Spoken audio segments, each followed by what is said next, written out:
जैसे ही 500 likes complete हो जाएंगे इस वीडियो के, नेक्स्ट वीडियो आपका आएगा skippable and non skippable chapter. ऐसे बहुत सारे चैप्टर्स होते हैं जो आपको नहीं पढ़ने होते, नहीं पढ़े तो भी आप 99 परसेंटाइल ला सकते हो। ऐसे चैप्टर्स के ऊपर बात करने वाले हैं। स्टूडेंट, वीडियो में आगे बढ़ने से पहले कमेंट सेक्शन में अभी मुझे बताओ आप कितना परसेंटाइल टारगेट कर रहे हो, 99, 98, 97 या फिर 90। आपकी प्रिपरेशन या फिर आपकी कैपेबिलिटी के हिसाब से आपको कितने परसेंटाइल एक्सपेक्टेड है कि भैया मैं इतने परसेंटाइल तक जा सकता हूं या जा सकती हूं। ठीक है, प्लीज कमेंट सेक्शन में बताओ। Hi everyone, welcome back to channel. इस वीडियो में हम बात करने वाले हैं कैसे मैंने 99 परसेंटाइल क्रैक किए। हर चीज को कवर करूंगा, बेसिक से लेके मेरी पूरी जर्नी बताऊंगा, और आपको वो जर्नी अगर आपने फॉलो की, मैं गारंटी देता हूं आपकी भी 99 परसेंटाइल आएंगे। ठीक है, वीडियो में आगे बढ़ने से पहले चैनल को सब्सक्राइब कर लेना, क्योंकि चैनल को अगर सब्सक्राइब करके रखोगे, आपके एमएसटी सीईटी की एग्जाम होने के बाद भी मैं आपके साथ रहूंगा, आपके रिजल्ट तक, आपको कॉलेज में एडमिशन दिलाने तक, सारे कॉलेज लिस्ट वगैरह आपकी सारी मैं बना के दूंगा। सिर्फ आपको चैनल को सब्सक्राइब करके रखना है, कुछ भी और नहीं करना है। क्लियर बात है? और व्हाट्सएप ग्रुप को ज्वाइन कर लेना।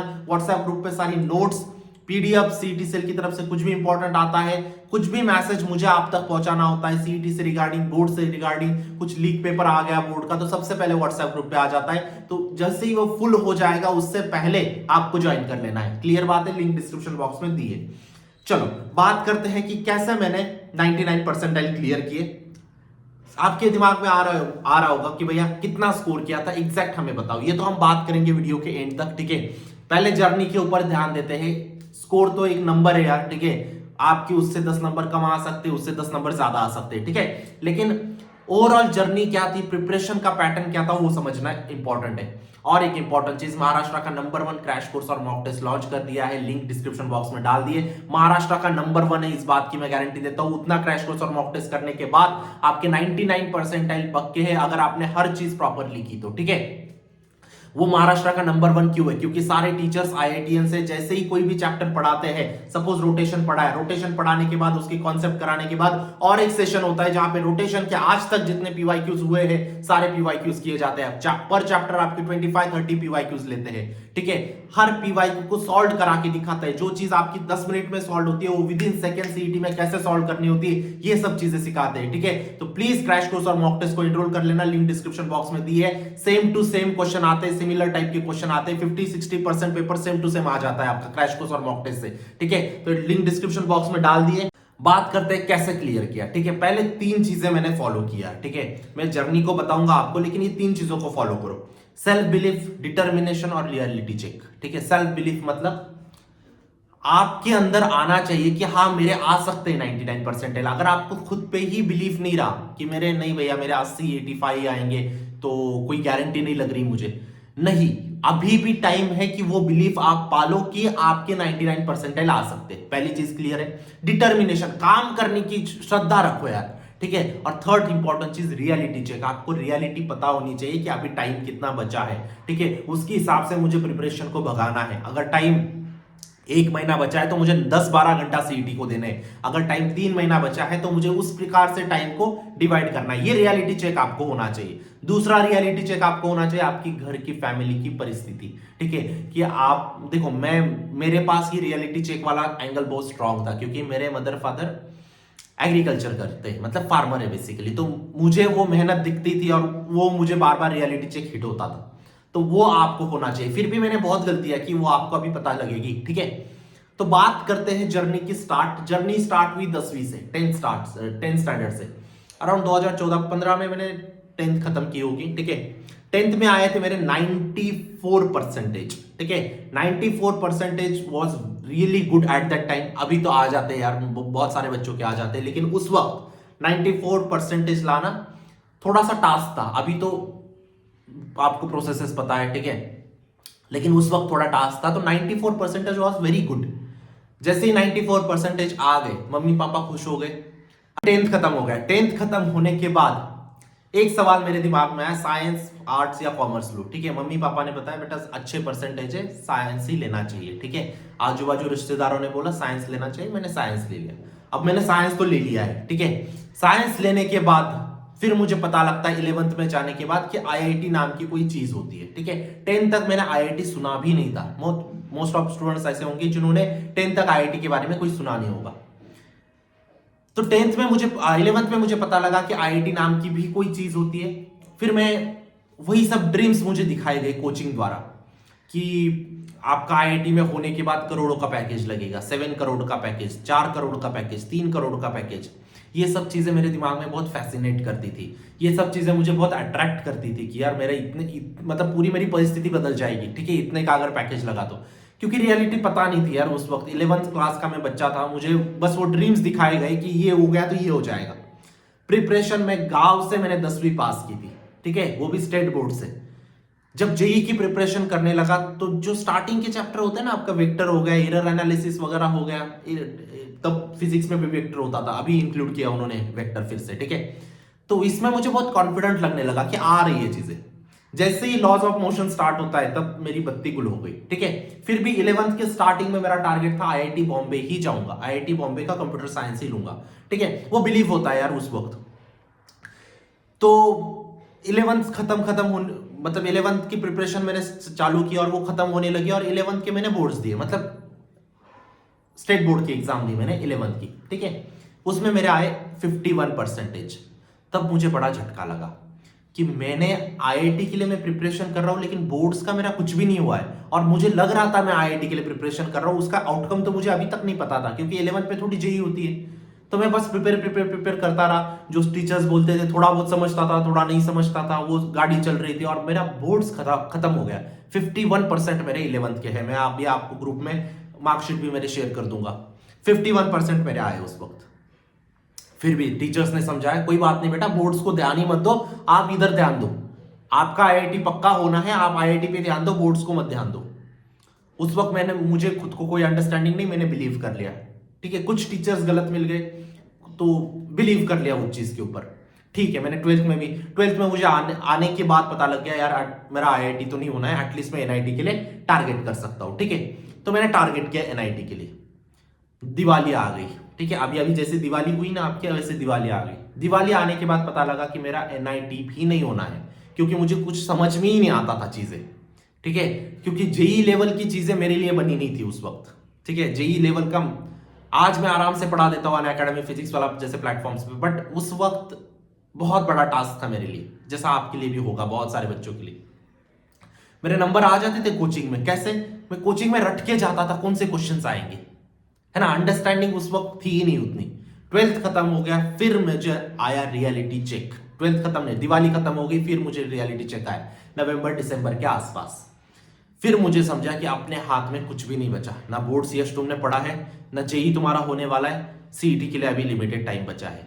मैंने प्रिपरेशन स्टार्ट की उस वक्त सीईटी की, जेई को मैंने छोड़ दिया उस वक्त, दिसंबर में मैंने जेई को छोड़ दिया, ठीक है। दिसंबर एंडिंग से मैंने प्रिपरेशन स्टार्ट की। फिर मुझे एक मेंटर मिले, मैंने ना आउटसाइड कोचिंग ले ली फिर, ठीक है। कुछ 5-10 हजार देके मैंने कोचिंग वहां पे ज्वाइन कर ली, जो मुझे एक ही सब्जेक्ट पढ़ाते थे, बेसिकली मैथ्स पढ़ाते थे वो। उन्होंने बताया यश जो आता है ना वो पढ़ो, जो सीईटी में पूछा जाता है वो पढ़ो, ठीक है। बाकी सब तो बाकी सारे बच्चे पढ़ लेंगे, तुम जो आता है ना तुम वो पढ़ो। ये उनकी उस वक्त की बात मुझे आज भी ध्यान है, और मैं सेम चीज आपको भी बताना चाहता हूं बेटा। जो जो मैंने लर्निंग्स ली वही मैं स्टूडेंट्स के साथ बताता हूं। देखो मैंने अनअकैडमी में पढ़ाया, अनअकैडमी में मुझे बहुत सारी लर्निंग मिली कि बच्चों को क्या चाहिए, वो चीज मुझे पता लगी अनअकैडमी में। फिजिक्स वाला वगैरह में ये सब चीजें पता लगी, और फिर मैंने ये सब मेरा प्लेटफॉर्म खड़ा किया लास्ट 5 सालों से, वो लर्निंग्स के बेसिस पे मैंने प्लेटफॉर्म खड़ा किया। समझ रहे हो मेरी बात को?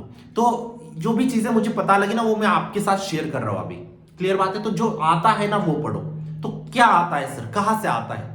आपके पीवाईक्यूज आते हैं, अदर सीटीज के क्वेश्चंस आते हैं, बोर्ड्स के एमसीक्यूज आते हैं, जेई मेंस के इजी क्वेश्चंस आते हैं। तो मैंने इस पे ध्यान देना शुरू किया। जेई मेंस की इजी क्वेश्चन, तो जेई मेंस की मेरी प्रिपरेशन चली रही थी, तो मैंने जेई मेंस के ऊपर ध्यान ही नहीं दिया। मैंने बोर्ड्स के एमसीक्यूज लगाना स्टार्ट कर दिया, जो आपके एचएससी के बोर्ड के बुक में होते हैं, वहां से भी क्वेश्चंस आते हैं सीटी में, याद रखना। दूसरी चीज मैंने पीवाईक्यूज मैंने लास्ट 5-6 साल की पीवाईक्यूज अच्छे से समझ के सॉल्व कर लिए, और उसके बाद मैंने एमसीक्यू बोर्ड्स के एमसीक्यूज वगैरह देख लिए, ठीक है। अदर सीईटीज के क्वेश्चंस मुझे सेट मिल गया था, तो वहां से मैंने कर लिए। पहले है ना कर्नाटका सीईटी, वेब जेईई की इनका सेट भी मिल जाता था, आजकल तो मिलता नहीं, बट उस वक्त मिल जाता था, तो मैंने वो सॉल्व कर लिया। क्लियर बात है। नेक्स्ट चीज, ये चीज मुझे पता लगी कि यहां से क्वेश्चन पूछते, तो मैंने हाई वेटेज चैप्टर्स को पहले पिक किया।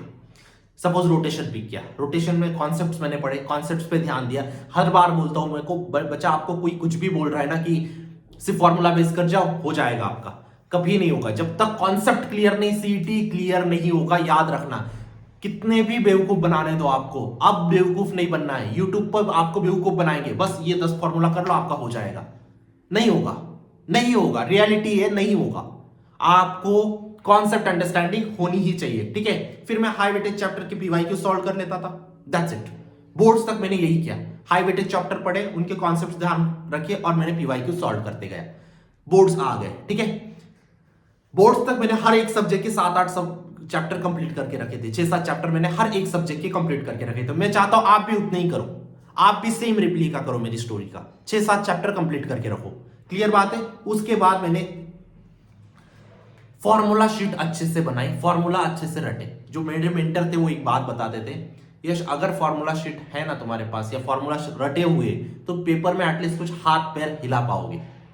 अदरवाइज फॉर्मूला भी नहीं आता ना, तुम कुछ भी नहीं कर सकते। अगर तुम्हें क्वेश्चन नहीं समझ में आता, कॉन्सेप्ट नहीं समझ में आता, इट्स ओके, बट अगर फॉर्मूला पता है ना, तुम जो नंबर्स दिए होते हैं क्वेश्चंस पे वो डाल के देखोगे, कुछ ना कुछ तो निकालोगे भाई। तो इसलिए फॉर्मूला पहले देखो, ठीक है। फॉर्मूला शीट्स को याद करो, क्लियर बात है। कॉन्सेप्ट अंडरस्टैंडिंग होनी चाहिए, लेकिन फॉर्मूला शीट भी आपकी लर्न होनी चाहिए, क्लियर बात है। बात को गलत मत करना। उसके बाद उन्होंने मुझे एक बात बताई कि यश जो नहीं पूछा जाता ना उसको स्किप करो। बहुत सारे चैप्टर से यार ग्रेविटेशन का एक सवाल आता है, हर साल एक सवाल आता है, तो एक सवाल के लिए आप 3-4 घंटे दोगे उसको। ये चीज के बारे में सोचो। Laws of motion tough chapter है, उसको आप एक क्वेश्चन आता है, उसको आप 3-4 घंटे दोगे, 5-6 घंटे दोगे। 5-6 घंटों में रोटेशन खत्म हो जाता है, रोटेशन से 4 सवाल आ जाते हैं। तो स्किप क्या करना है ना, क्या नहीं स्किप करना वो पहले समझो, क्लियर बात है। नेक्स्ट इंपॉर्टेंट चीज, अभी बोर्ड का टाइम आ गया, ठीक है। मेरा फेज चल रहा है, ठीक है। बोर्ड का टाइम आ गया, अभी मैंने ध्यान देना स्टार्ट किया बोर्ड्स के ऊपर। 20 दिन मैंने कुछ भी सीईटी को हाथ नहीं लगाया, कुछ भी नहीं, एक वर्ड भी सीईटी का नहीं पढ़ा, सिर्फ बोर्ड्स, सिर्फ बोर्ड्स, सिर्फ बोर्ड्स। बोर्ड्स मैंने कंप्लीट किया, ठीक है। अभी बोर्ड जैसे ही खत्म हो जाता है, उसके बाद मैंने फर्स्ट 10 दिन मैंने 50% सिलेबस जो मेरा बचा था 12th स्टैंडर्ड का वो मैंने खत्म किया। मैंने पहले क्या बोला आपको, 6-7 चैप्टर मैंने खत्म किए, 6-7 बचे थे जो मैंने पहले 10 दिन में निपटा दिए, क्योंकि मैं 10-10 घंटा पढ़ता था उस वक्त, 10 घंटा एक दिन में, ठीक है। 10 घंटे 100 घंटे में मैंने वो निपटा दिए, ठीक है। उस वक्त मुझे उन टीचर्स ने ही सजेस्ट कर दिया था, यश ये कोचिंग है, यहाँ पे ना फास्ट पढ़ाते हैं और ये कोचिंग ज्वाइन कर लो अभी इस समय पे। तो मैंने वो ज्वाइन कर ली थी, ठीक है। जो उस कोचिंग में होता था ना वही मैंने सेम रिप्लिका किया मेरी कोचिंग में, न्यूटन में, ताकि मैक्सिमम बच्चे मेरे जैसे सिलेक्ट हो पाए। सेम चीजें मैंने फॉलो की है, टीचर्स को सेम गाइडलाइंस दिए कि इस प्रकार से पढ़ाओ, कॉन्सेप्ट पढ़ाओ, न्यूमेरिकल कराओ, पीवाईक्यूज कराओ, इस पे ज्यादा फोकस करो। और सेम चीज आज हो रही है न्यूटन में, क्लियर बात है। तो इस प्रकार से मैंने स्किपेबल नॉन स्किपेबल चैप्टर खत्म किए और जो 50% सिलेबस था वो मेरा पहले 10 दिन में खत्म हो गया। अब बचे थे 20 दिन। 50% सिलेबस जो 12th का था वो मैंने खत्म कर दिया। जो अभी 11th का सिलेबस है वो मैंने, जो 20 दिन मेरे पास बचे थे उसमें मैं कवर करता गया और उसमें मैंने मॉक्स लगाए और मैंने फॉर्मूला शीट लगाई। मैं 11th के सिलेबस को तभी भी नहीं सीरियसली लिया था और आज भी सीरियसली नहीं लेता, ठीक है। बच्चे डिमांड करते हैं मुझे डिटेल में चाहिए, इसलिए हम क्रैश कोर्स में डिटेल में 11th का भी सिलेबस पढ़ाते हैं। लेकिन मैं चाहता हूं कि 11th को आप 11th की तरह देखो, सिलेबस की तरह देखो कि वो 20% आता है तो 20% की तरह ही आपको देखना है, उसको ज्यादा तवज्जो मत दो। तवज्जो आपको 12th को देनी है जो 80% आ रहा है आपका। समझ में आ रही बात। उसके बाद जो लास्ट के 15 दिन बचे थे उसमें मैंने मॉक्स लगाए, पीवाईक्यूज 20 दिन सॉरी पीवाईक्यूज मॉक्स लगाए, 11th का सिलेबस किया, फॉर्मूला शीट रटे, that's it. Revision revision revision, formula sheet रटे मतलब क्या, वही रिवीजन है मेरी।